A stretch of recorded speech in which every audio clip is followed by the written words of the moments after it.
With that, we conclude the first part of the session. Before going to the lightning rounds, we have a special address from Dr. Raffaella Di Marzio, who is going to present us with two interesting conundrums. But first, to introduce her, Mrs. Di Marzio is the director of the Center for Studies of Freedom of Religion, Belief and Conscience in Italy, in Rome. She is the founder and director of the Center for Studies on Freedom and Religion, and she has a Bachelor of Arts in Psychology, Educational Science, History of Religions, and Religious Science. In June 2016, she received her doctorate in psychology at the Pontifical Salesian University in Rome, and she is professor at the Master in Prevention of the Phenomenon of Radicalization of Terrorism and Policies for Interreligious and Intercultural Integration at the University Aldo Moro Department of Law in Bari. She has been professor of psychology of religion at the Pontifical Faculty of Educational Science Auxilium in Roma, and she has published some books as a contributor to Censure, Encyclopedia of Religions in Italy, to Religions of the World, a comprehensive encyclopedia of beliefs and practices, and to the World Religions and Spirituality Project, established at Virginia Commonwealth University. And now I would ask our technical team to start the video that she has sent us. Thank you very much. Good afternoon. I would like to thank the Interreligious Association for Peace and Development Europe and the Middle East and the Universal Peace Federation Switzerland for this webinar and for allowing me to be present at the discussion of the issue, the constructive role of religious minorities on the path towards peace and human development in the society and the nation. I'm Raffaella Di Marzio, the director of the Center for Studies on Freedom of Religion, Belief and Conscience, based in Rome, that I represent today. The Center for Studies on Freedom of Religion, Belief and Conscience is a non-profit society of culture that promotes the development of people's human rights and the protection of their civil liberties all around the world. Our association is independent from any religious organization and party, incorporated in Rome and registered in the Transparency Register of the European Union. We founded this association because we think that religion countries to play a very significant role in guiding the development of individuals as well as the wider society throughout the world. And we know that religions can exert a positive influence on modern democratic society. For this reason, we launched the Awareness Project. The project promotes the scientific knowledge of religious minorities because it is indispensable for the prevention of and the contrast to various forms of discrimination and labeling that occur against both religious and non-religious minorities alike. I would like to say something about one of the topics addressed in this webinar, and that is the reason for rejection of religious minorities and what could be done to improve the situation.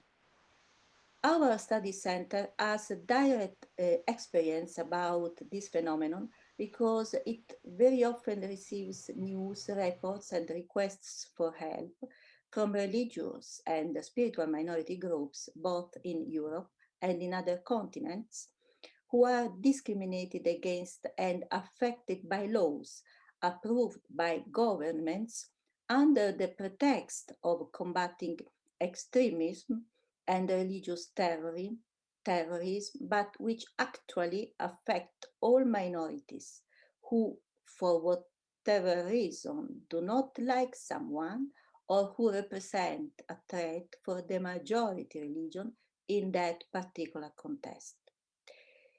If we want to talk about what's happening in Europe, we could report the violation of religious freedom in many countries, but I limit myself to just two examples, Russia and France.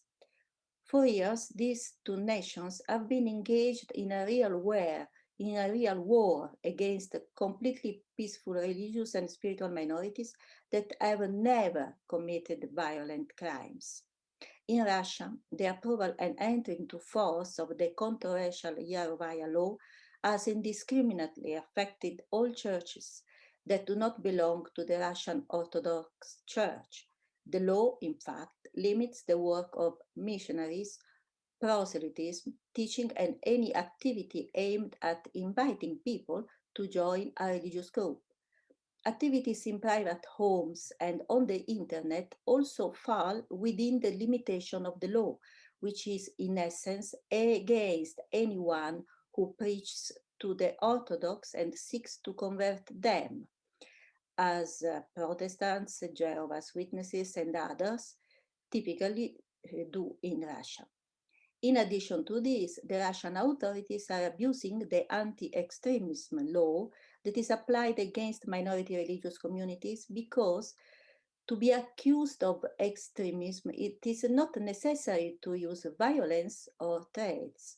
Extremism can also be just trying to convince someone of the superiority of one's religion over another, even if the propaganda work is carried out in a peaceful and respectful way by the people contacted. This particular paragraph of the law has resulted in, starting from 2018, the banning of publication of Jehovah's Witnesses and peaceful Muslim groups. As for France, religious minorities have been ostracized and subjected to social control for decades in the name of secularism as an absolute value well before the terrorist attacks in the country took place. Many groups have been subjected to raids by police and military squadrons. Their offices have been searched, leaders arrested, groups excluded from participating in community parties and the possibility of renting premises to hold their conferences. Many of the members, French citizens, lost their jobs or were denied a promotion once they discovered their affiliation with a so-called cult. Furthermore, in France, currently under discussion is a law detrimental to the religious freedom of all minorities. As the Russian experience demonstrates, laws against religious extremism introduced as tools needed to contain radical Islam usually end up being used against peaceful religious movements and communities. Laws against terrorism and religiously motivated crimes already exist and can be applied against those responsible without giving rise to modern witch hunts that exacerbate conflicts and create new forms of marginalization and isolation. Our study center, in the face of this blatant violation of fundamental rights, acts with the institutions so that they do not violate the freedom of religion, belief, and conscience of citizens, and refrain from any legislative and security initiative against religious and spiritual groups committed to promoting dialogue, peace, and social welfare, which are the overwhelming majority. Thank you for your attention.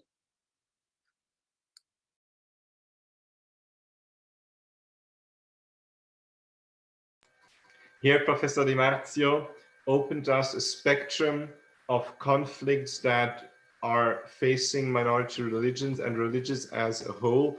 She described two extremes.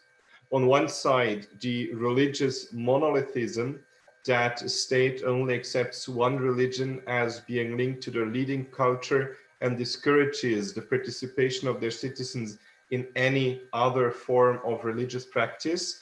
And on the other hand, she described the example of a secular atheism that discourages, under the pretense of protection of freedom of speech, the participation of their citizens in any religions that